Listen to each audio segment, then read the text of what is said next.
જો 1 2 4y x 6 અને 3 5 એ એક સમાંતર બાજુ ચતુષ્કોણના ક્રમિક શિરોબિંદુઓ હોય તો x અને y ના મૂલ્યો શોધો. બરાબર. તો સિમ્પલી આપણે આ ગણવાનો છે દાખલો અને તેમાં આપણે સમાંતર બાજુ ચતુષ્કોણ કીધું છે.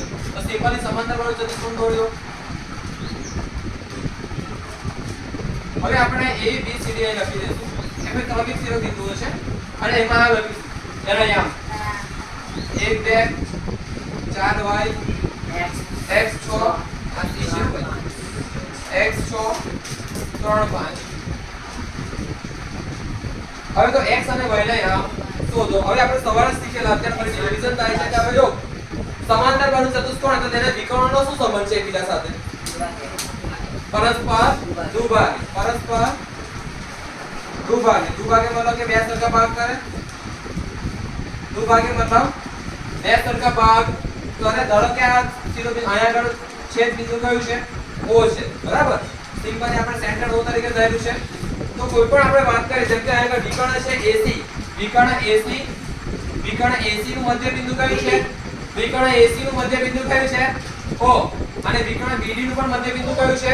O. તો સિમ્પલી આપણે સમાન કરી લેવાનું. અહીં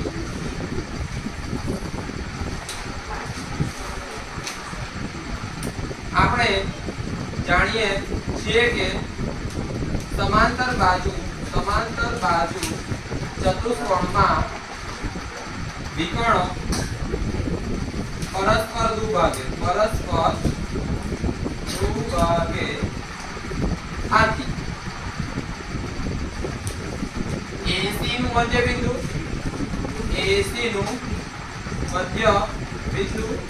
બરાબર BD નું મધ્ય બિંદુ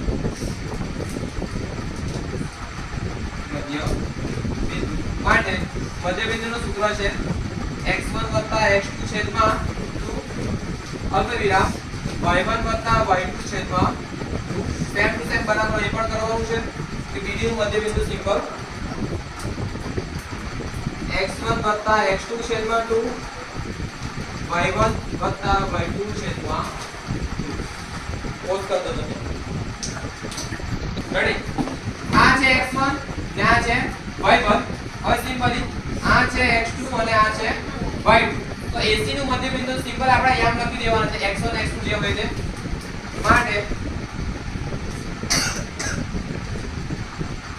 x1 કેટલા છે 1 વત્તા x2 કેટલા છે x છેદમાં 2. હવે સિમ્પલી y1 કેટલા છે 2 y1 કેટલા છે y2 કેટલા છે y1 કેટલા છે 2 y2 કેટલા છે 6 2 + 6 છેદમાં 2 બરાબર x1 + x2. હવે ધ્યાન BD નું મધ્ય બિંદુ તો આપણે અહીં x1 લેશું. આ y1 છે આ x2 છે આ y2 છે. હવે આપણે કીધું છે BD નું મધ્ય બિંદુ. હવે x1 કયું છે? ચોગડે 4. તો સિમ્પલી 4 + x2 કેટલું છે? ચોગડે 3 છેદમાં 2 ના 2. હવે સિમ્પલી અલ્પવિરામ y1 + y2. y1 કેટલું છે? y અને y2 કેટલું છે? 5. તો y + 5/2. હવે અહીં લગીને ઘણા છોકરાઓને આગળ ડાઉટ થાય કે હવે કરવું શું? તો શું કરવાના સિમ્પલી તમને અહીં કીધું છે x અને y શોધો તો યામ સરખાવવાના. શું સરખાઈ દેવાના? યામ સરખાઈ દેવાના. બરાબર. સિમ્પલી કે આપણે સરખાવીએ આગળ. હવે બંને બાજુમાંથી x યામ સરખાવવાના માટે 1 + x / 2. હવે આ x યામ છે આ y યામ છે અહીંયા આ x યામ છે અહીંયા y યામ છે તો x યામ ને સરખાઈ દેશું = 4 + 3 કેટલા થાય 7 થાય 7 / 2 2 ગોટ કેન્સલ આઉટ આ કેન્સલ થઈ જશે માટે x + 1 અથવા 1 + x = 7 સોરી 1 + x = 7 માટે હવે x અહીં પ્લસ એટલે વજન શું થાય 1 * 1 નું માઈનસ 1 * 1 નું શું થાય માઈનસ માટે x = 7 - 1 માટે x = 6 આ x આવ્યું અને y આમ બધું સૂત્ર બાકી તો બંને બાજુ y આમ સરખાઈ દેવાના. હવે બંને બાજુ y આમ સરખાવજો. બે 2 + 6 છેદમાં 2 8 છેદમાં 2 બરાબર y + 5 છેદમાં 2 2 ગોટ કેન્સલ આઉટ માટે y બરાબર 8 અરે y સોરી 8 બરાબર y + 5 માટે y બરાબર 8 માઈનસ તો આ પ્લસ છે તો આપણે તો માઈનસ થશે 8 - 5 માટે y બરાબર 3 માટે અહીંયા આપણને મળ્યા x બરાબર મળ્યું 6 અને y બરાબર મળ્યું 3 દાખલો પૂરો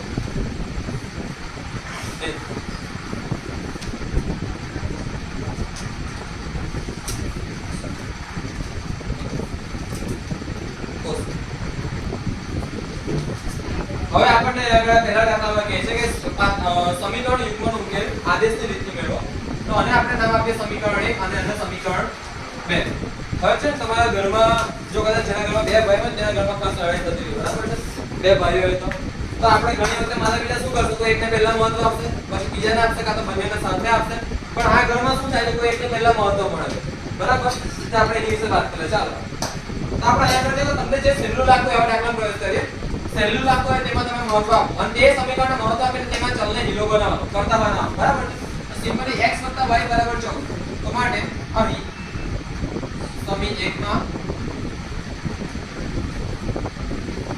x + y = 14 છે એટલે સિમ્પલી y આ બાજુ જશે શું થશે માઈનસ થશે તો માટે x = 14 - y હવે આને આપણો સમીકરણ 3 અને આપણો સમીકરણ 3 હવે જો આ છે સમીકરણ 1 અને પેલું છે આ છે સમીકરણ 2 તો સમીકરણ 2 એવું કહે છે કે લે પહેલા ભાઈને મહત્વ મળી ગયું મને મહત્વ મળ્યું નહીં ગણના મળ્યું કે લે ભાઈ હતું પણ મહત્વ છે બરાબર ને હવે સમીકરણ 2 ની વારી આવશે સમીકરણ 3 ની જે કિંમત મળી છે તે સમીકરણ 2 માં મૂકીશું તો ત્યારે x = 14 - y અહીં છે xy - x - y = 4 તો સિમ્પલી -14 ને જે ઉપર મૂકીશું બરાબર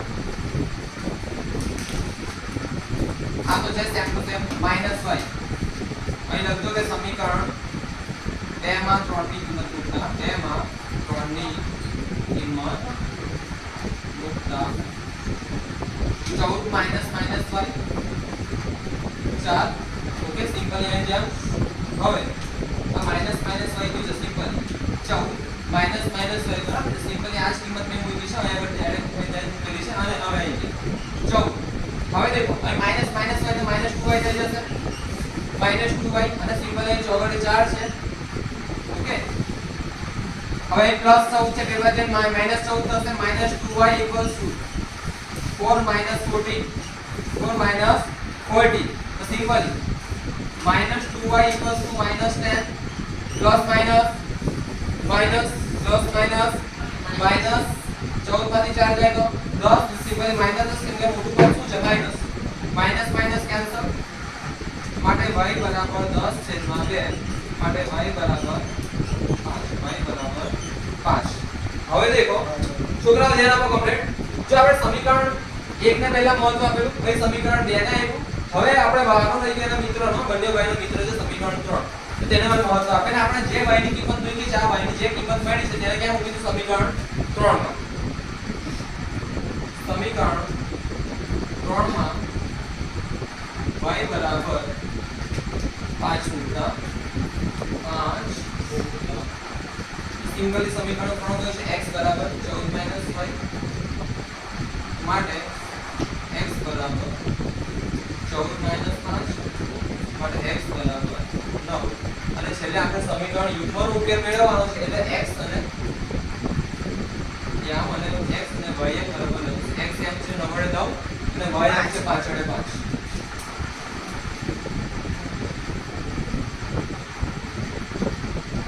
થઈ ગયો દાખલો દેખ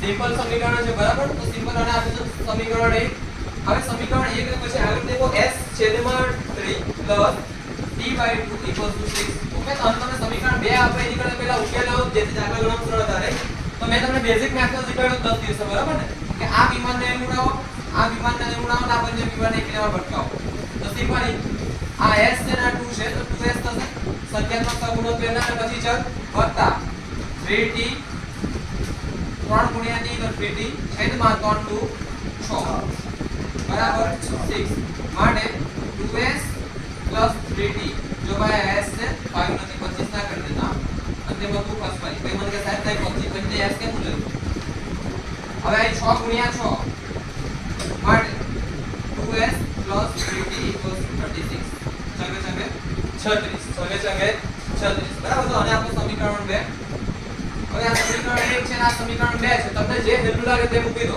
બરાબર છે તો આપણે આ દેખો નાનું સમીકરણ લાગે છે મોટું લાગે છે પહેલું આપણે આ લાગતું તેમાં જવા દો કોઈ સમીકરણ એક અંતિમ દાખલો થાય પણ ગણતરી નાખી થાય એની કરતા આ કોણ થાય તો કાલા સમજો સમીકરણ 1 માં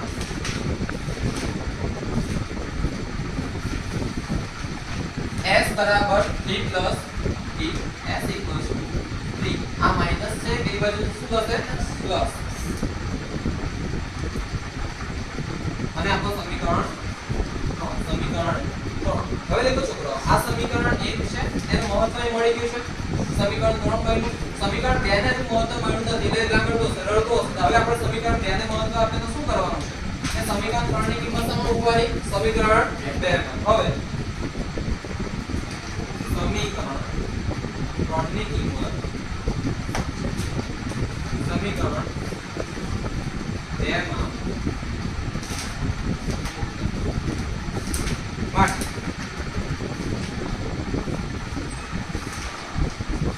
માટે હવે s = 3 + 3 છે 3 + t છે તો સિમ્પલી આગળ મૂકી દેજો 2s કેટલા છે 3 + t હવે અહીં દેખો પ્લસ થઈ ગયો +3t = 36 માટે હવે આનો ગુણાકાર આની સાથે આનો ગુણાકાર આની સાથે 2 * 3 6 + 2 * t 2t + 3t બરાબર 36 હવે માટે 6 જાય આ બાજુ આ +6 બે બાજુ છે શું થાય -6 બે કેરી વત્તા 3 કેરી કેટલી કેરી 5 તો 2t + 3t 5t 36 - 6 માટે હવે દેખો અહીં ધ્યાન આપો અહીં t અહીં ગુણાકારમાં છે કોની સાથે 5 અને 5 સાથે બે વચ્ચે છે 5 અને 5 સમાન થાય ભાગાકાર માટે t = 36 - 6 30/5 5 6 30 માટે પહેલા શું છે s પછી શું છે t પહેલા s પછી t s t s કેટલા આવ્યા s ઉદાહરણ બાકી છે ચાલો ધ્યાન આપો હવે દેખો આ t ની કિંમત ક્યાં મૂકવાની તમારા સમીકરણ 3 માં સમીકરણ 3 માં t ની કિંમત મૂકતા સમીકરણ 3 શું છે s = 3 + t s = 3 + t કેટલો હોય છગડે 6 માટે s બરાબર 9 વડે s કેટલું છે 9 અને t કેટલું છે છગડે 6 ને અહીં દાખલો પૂરો થાય